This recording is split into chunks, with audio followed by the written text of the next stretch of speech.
Azimio la Umoja One Kenya Deputy Presidential Candidate Martha Karua met representatives of civil society organizations today at a meeting described as a reunion of human rights crusaders. Speaking at the meeting, Karua said there is an urgent need to fix the country's governance system if the social and economic issues are to be addressed. And as Citizen TV's Raquel Muigai now reports, gaps in the administration of justice are among the loopholes Karua wants fixed.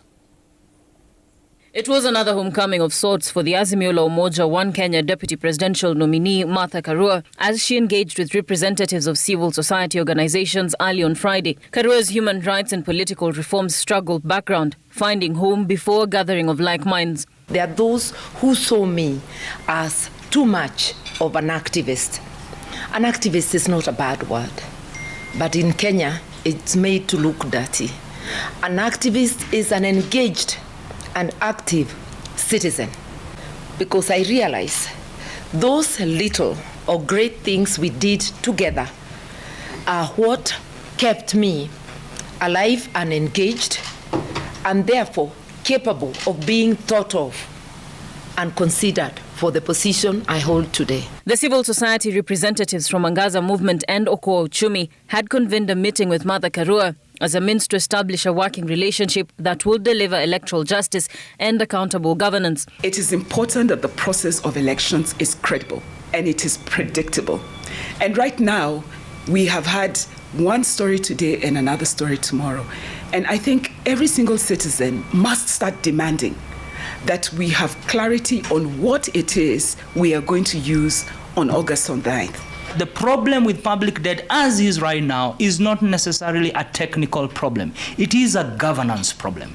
Where was this money spent? Because when you put 9 trillion Kenya shillings in an economy as rebased now of 12 trillion, honestly, there should be massive difference that you see in society. On the electoral justice issue, Karua stated that there is need for the electoral body IEBC to be held accountable. We should write to the Electoral Commission, and also civil society should, as a consortium, demanding that we be briefed on how they intend to conduct the elections, the tools they intend to employ, and most of all, just one question: how has IEBC addressed the shortfalls that made the court nullify a presidential election? Martha Karua called for the fixing of what she termed broader governance issues in Kenya. We may need laws, Speedy Trial Act, which restricts the court to a certain time, so that we don't have these adjournments, the adjournment to let a person continue with the elections. They didn't give us time to figure out how to get on with health services when our money has been looted.